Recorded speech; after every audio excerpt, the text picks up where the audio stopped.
Yeah, you know what? I was just thinking, I was looking through the book here while you guys were talking, and you talk about testimonials. And that's another underutilized, what I would consider to be marketing slash sales skill slash tip that people get.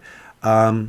It also builds credibility. And obviously your book, there's a lot of stuff about building credibility and making sure that you're kind of, you look good in the eyes of whoever you're working with or who people may be working with you.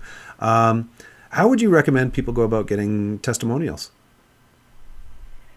Well, the thing about testimonials is that the power of the testimonial really comes from two things. One is the person who gives it, and the second is what specifically is said in that testimonial. So if, Timothy P says, this person is great, that's not that powerful of a testimonial. Rather, if the person giving the testimonial is in many ways psychographically and demographically similar to the audience receiving the testimonial, that testimonial has a lot more power. So you really want to try to target the person who is giving the testimonial to be very similar to the person who's receiving the testimonial. And then the testimonials that are really effective are the ones that give data. So we've talked about how data is often suspicious. However, if it comes from a specific person whose full name and company is listed there, it becomes not suspicious, it becomes trustworthy, and it becomes really powerful.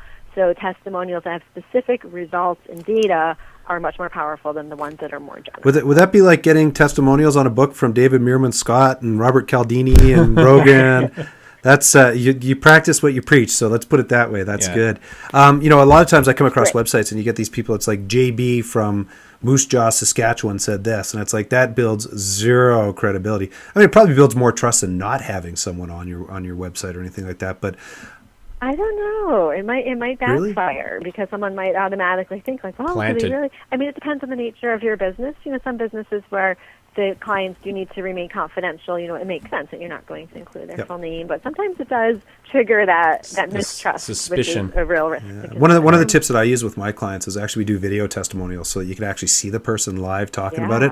And also, you know what, videos also, remember, anyone who watches this show will probably go boo hiss because I say this all the time, but videos remembered 8 times more than written, so you stand a far better chance of actually getting that testimonial remembered and associated with you if you actually put it on video, obviously. So all that. Absolutely, and the that's a good example for the question about giving out free talks and that kind of thing. Let's say you give out a talk with all this great value and people walk away like they're so excited.